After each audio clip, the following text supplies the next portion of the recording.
Hi every one.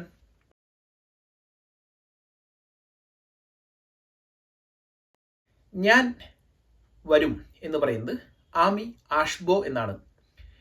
നീ വരും എന്ന് പറയുന്നത് തുമി ആഷ്ബേ എന്നാണ്. ഇനി ബഹുമാനത്തോടെ താങ്കൾ എന്ന് പറയാനോ നിങ്ങൾ എന്ന് പറയാനായിട്ട് ആപ്നി ആഷ്ബേൻ എന്നാണ്. ഇനി നമ്മൾ എന്ന് പറയുന്നതും ഞാൻ എന്ന് പറയുന്നതും ഒരേ വാക്യഘടനയാണ്. അതുകൊണ്ട് ആമ്ര ആഷ്ബോ. ഓക്കെ. ഇനി അവൻ വരുന്ന പറയാനായിട്ട് ഷേ ആഷ്ബേ. അവൾ വരുന്ന പറയാനായിട്ട് അതും ഷേ ആഷ്ബേ തന്നെയാണ്. കാരണം ഷേ എന്ന് പറഞ്ഞ വാക്കിന് രണ്ടർത്ഥമുണ്ട്, അവൻ അവൾ. പിന്നെ അവർ വരുന്ന പറയുന്നത് താര ആഷ്ബേ. ഓക്കെ. അപ്പം അവൻ, അവൾ, അവർ, പിന്നെ തുമി, നീ എന്ന് പറഞ്ഞ എല്ലാത്തിനും ആഷ്ബേ തന്നെയാണ്. ഇനി അദ്ദേഹം, തിനി എന്ന് പറയുന്ന നേരത്ത് ആഷ്ബേൻ. അപ്പം നമ്മൾ ശരിക്കും ഒന്ന് ശ്രദ്ധിച്ചു കഴിഞ്ഞാൽ നമുക്ക് മനസ്സിലാവും, ഞാൻ എന്ന് പറയാനും ഞങ്ങൾ എന്ന് പറയാനും നമ്മൾ എന്ന് പറയാനും ഒരൊറ്റ ഘടനയാണ്. ആമി, ആമ്ര, ഇതിനെല്ലാം ആഷ്ബോ തന്നെയാണ്. ഇനി നീ എന്ന് പറയാനും തുമി, അവൻ എന്ന് പറയാനും ഷേ, അവൾ എന്ന് പറയാനും ഷേ തന്നെ, അവർ എന്ന് പറയാനും താര, എല്ലാത്തിനും ഒന്ന് തന്നെയാണ്, ആഷ്ബേ. പിന്നെ അദ്ദേഹം എന്ന് പറയാനും അല്ലെങ്കിൽ താങ്കൾ എന്ന് പറയാനും ഒരേ വാക്യഘടനയാണ്, ആഷ്ബേൻ. അപ്പം ഈ മൂന്ന് കാര്യങ്ങൾ ഓർത്തിരുന്നാൽ മാത്രം മതി. ആഷ്ബോ, ആഷ്ബേ, ആഷ്ബേൻ. ഓക്കെ ഓക്കെ ഇനി നമ്മൾ ഇന്ന് എന്താണ് പറയാൻ പോകുന്നത്? നമ്മൾ വരും, അവൻ വരും, അവൾ വരും, ഞാൻ ചെയ്യും, അവൻ ചെയ്യും, അവൾ ചെയ്യും, അല്ലെങ്കിൽ പറയും എന്നൊക്കെ മാത്രം പറഞ്ഞാൽ മാത്രം പോരല്ലോ. ഇനി ചെയ്യില്ല, വരില്ല, പറയില്ല എന്നൊക്കെ വേണമല്ലോ. അപ്പോൾ അതാണ് നമ്മൾ പറയാൻ പോകുന്നത്, നെഗറ്റീവ് സെന്റൻസ് എങ്ങനെ ഉണ്ടാക്കാം എന്നാണ്. ഓക്കെ. അപ്പം ഇല്ല, വരില്ല, പോകില്ല, പറയില്ല, ചെയ്യില്ല.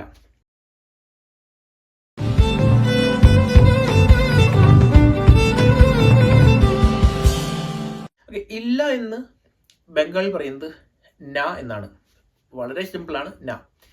ഹിന്ദിയിൽ ന എന്ന് പറയുന്ന ആ ഒരു സംഭവം ഉണ്ടല്ലോ, ന എന്ന് പറഞ്ഞാൽ ഇല്ല.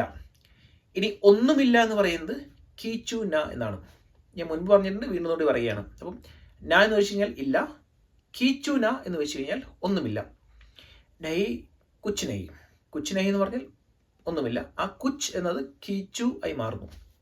ഓക്കെ. ഏറ്റവും ആദ്യം വ എന്ന് പറയുന്ന ക്രിയ, പിന്നെ പോകൂ എന്ന് പറയുന്ന ക്രിയ, പിന്നെ ചെയ്യുക, പിന്നെ പറയുക. എനിക്ക് തോന്നുന്നു എല്ലാം കൂടി ഒരുമിച്ചിട്ട് കഴിഞ്ഞാൽ വീഡിയോ ലോങ് ആവും.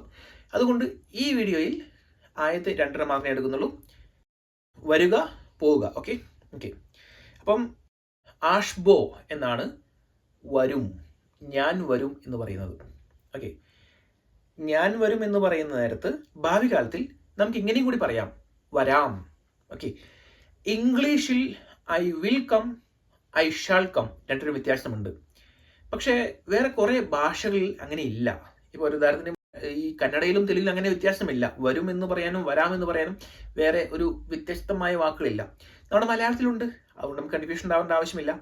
പക്ഷേ ബംഗാളിയിൽ അങ്ങനെ ചെയ്യാമെന്ന് നമ്മൾ ഓഫർ ചെയ്യുന്ന ഒരു സംഭവം ഉണ്ടല്ലോ, അതായത് ഞാൻ വരും, ഞാൻ വരാം, രണ്ടിലും വേറെ വാക്കുകളില്ല. അല്ലെങ്കിൽ അറ്റ്ലീസ്റ്റ് അവർ ഉപയോഗിക്കുന്ന ആ ഒരു സെന്റൻസ് അത് രണ്ടിനും കൂടിയാണ്. ഓക്കെ. അപ്പം ഞാൻ വരും അല്ലെങ്കിൽ ഞാൻ വരാം എന്ന് പറയുന്നത് ആമി ആഷ്ബോ ആണ്. ഓക്കെ. ആമി ആഷ്ബോ എന്ന് വെച്ചാൽ ഞാൻ വരും. ഓക്കെ. ഇനി ഞാൻ വരില്ല എന്ന് പറയുന്നത് ആമി ആഷ്ബോ ന എന്ന് വെച്ച് കഴിഞ്ഞാൽ ബംഗാളിയിലെ ഭാവി കാലത്തിൽ, ഓക്കെ, മറ്റുള്ള കാലങ്ങൾ ഞാൻ പിന്നീട് പറഞ്ഞു തരാം. അതായത് ഞാൻ വന്നു, ഞാൻ വന്നുകൊണ്ടിരിക്കുന്നു, ഇതൊക്കെ ഞാൻ പിന്നെ പറഞ്ഞുതരാം. ഓക്കെ. ഭൂതകാലം, വർത്തമാനകാലവും. ഇപ്പോൾ നമ്മൾ പറഞ്ഞുകൊണ്ടിരിക്കുന്നത് ഭാവികാലമാണ്. ഭാവികാലത്തിൽ ഞാൻ വരില്ല എന്ന് പറയുന്നത് ആമി ആഷ്ബോന. അപ്പം ആ സെൻറ്റൻസ് എങ്ങനെയാണോ ഞാൻ മുൻപ് പറഞ്ഞു തന്നത്, ഇപ്പം ആമി ആഷ്ബോ, തുമി ആഷ്ബേ, ആ സെൻറ്റൻസ് അങ്ങനെ തന്നെ പറഞ്ഞതിന് ശേഷം ന എന്ന് ചേർത്ത് കഴിഞ്ഞാൽ ഇല്ല എന്നായി, നെഗറ്റീവായി, വരില്ല എന്നായി. ഓക്കെ. അപ്പം ആമി ആഷ്ബോ ന എന്ന് വെച്ച് കഴിഞ്ഞാൽ ഞാൻ വരില്ല.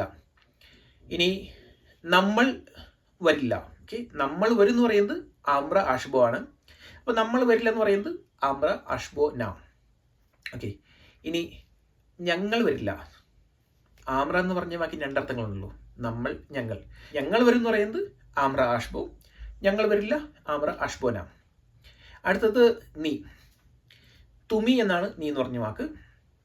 ഹിന്ദിയിലെ തുമാണ്. ഓക്കെ. അപ്പം നീ വരും എന്ന് പറയുന്നത് തുമി ആഷ്ബേ, നീ വരില്ല എന്ന് പറയുന്നത് തുമി ആഷ്ബേന. ഇനി താങ്കൾ.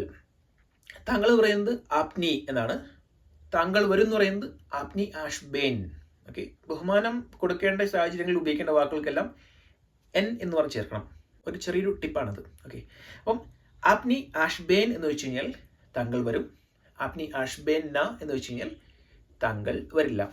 ഓക്കെ.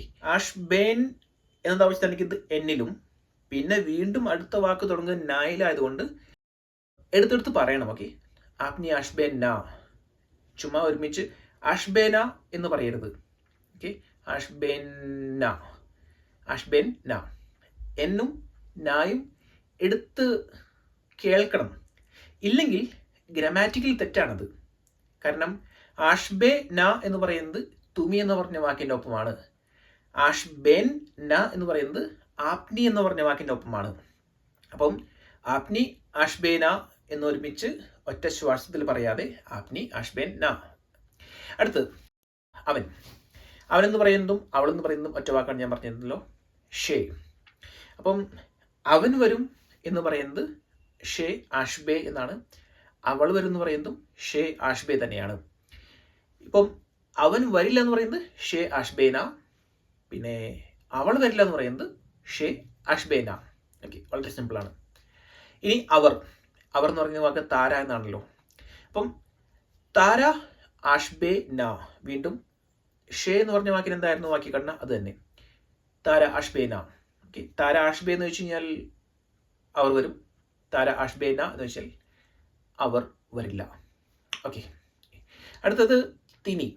തിനി എന്ന് പറഞ്ഞ വാക്കിന് ആപ്നി എന്ന് പറഞ്ഞ വാക്കിന് അതേ ഘടനയാണ് ഞാൻ പറഞ്ഞു. ഓക്കെ. അധികം കൺഫ്യൂഷൻ ആക്കുന്നില്ല.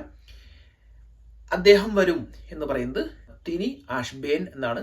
അദ്ദേഹം വരില്ല എന്ന് പറയുന്നത് തിനി ആഷ്ബേൻ ന. ഓക്കെ. കഴിഞ്ഞു. ഈ വീട്ടിൽ പറഞ്ഞ കാര്യങ്ങളൊക്കെ പഠിച്ചെടുക്കാൻ വളരെ എളുപ്പമാണെന്ന് വിശ്വസിക്കുന്നു. ഇനിയും കുറച്ചും കൂടി ക്രിയകൾ പഠിക്കാനുണ്ട്. ഇത് ഭാവികാലം മാത്രമേ നമ്മൾ തുടങ്ങിയിട്ടുള്ളൂ. ഇനി ഭൂതകാലം പിന്നെ വർത്തമാനകാലമൊക്കെ ഉണ്ട്. അതിന് എങ്ങനെയൊക്കെയാണ് വാക്യഘടന വരുന്നത് ഞാൻ ആ വീട്ടിൽ പറഞ്ഞുതരാം. ഓക്കെ. അത്രയും പറയുന്നുള്ളൂ. എന്തെങ്കിലും സംശയം ഉണ്ടെങ്കിൽ കമൻറ്റ് ചെയ്ത് ചോദിക്കുക. അടുത്ത വീഡിയോയിൽ കാണാം. ബൈ.